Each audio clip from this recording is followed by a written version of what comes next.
Hey guys, this is Vol. We're going to have a look at another game of Warhammer Fantasy.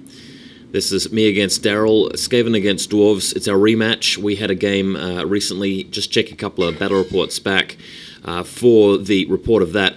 Daryl beat me narrowly, and now I'm going to get my revenge against him. What I've done here is I've actually scratch-built a couple of war machines over the last week. A Plague Claw Catapult and a Warp Lightning Cannon, both sort of assembled out of bits and pieces from my bits box.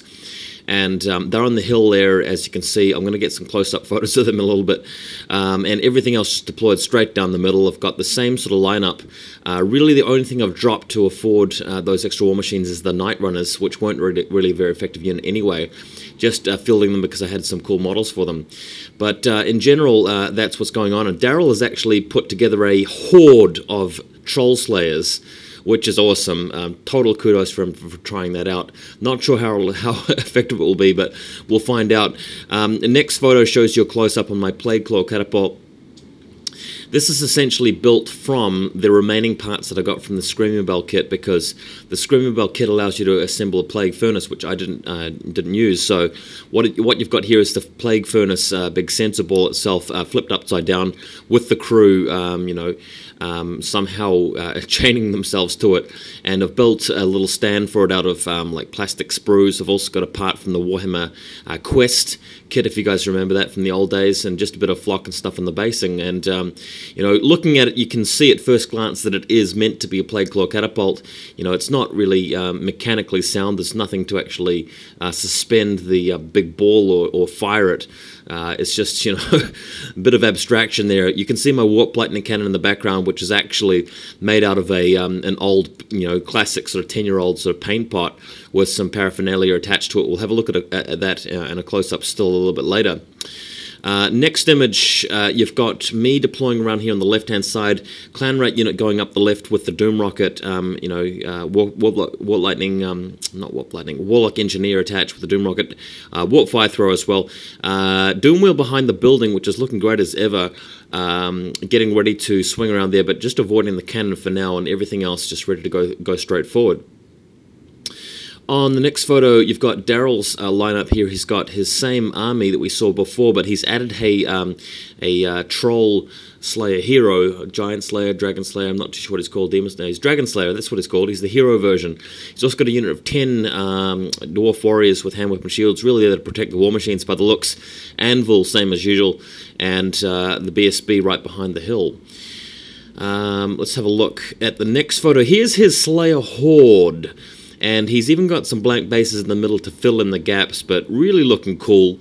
Man, this is the last thing you'd expect to be facing up against, but man, when you've got a horde of guys which are unbreakable, that is awesome. And these guys pump out quite a lot of attacks, and those attacks are always going to be wounding on at least 4+. He's got a few Giant Slayers in there as well, so really looking forward to seeing how these guys go.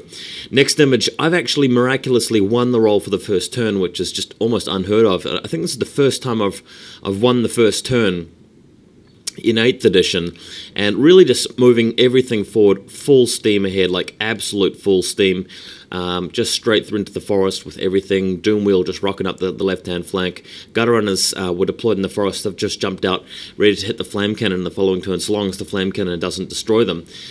In my magic phase, nothing particularly eventful. Actually, no, I lie.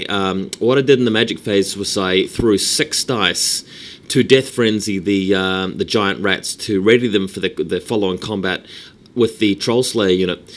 I cast with a double 6 and successfully cast Death Frenzy, and then destroyed my Gracier with a Dimensional Cascade, wiping out almost 9/10 of my Clan Rat unit pushing the bell. No big deal, losing the magic phase like that, pity, but at least I got Death Frenzy off, and that was the main spell I wanted.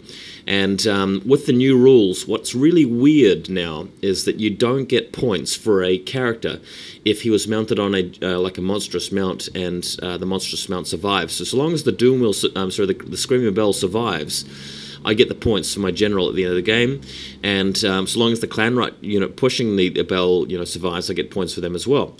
In the shooting phase, Warp Lightning Cannon going off and destroying his Stone Thrower straight away, so extremely lucky there. Just huge bolt of electricity zapping over the battlefield. Try and picture it. and electrocuting that entire Dwarf war machine. So off to a great start. Don't really mind losing my general straight away. It's just that I've got everything I need to out of the way. Next image on the left-hand side, rolling up here is the Doom Wheel. I've got the Plague Sensor Bearers coming out in front. Doom Wheel hoping to get off a shot or two before it's destroyed by the cannon, or at least surviving to destroy the cannon itself. We'll see what happens.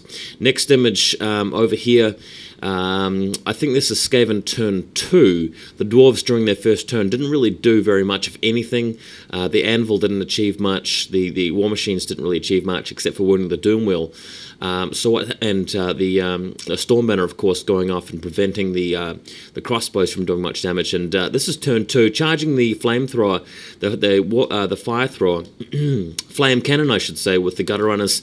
They only took 1 casualty from the actual flame cannon itself, managing to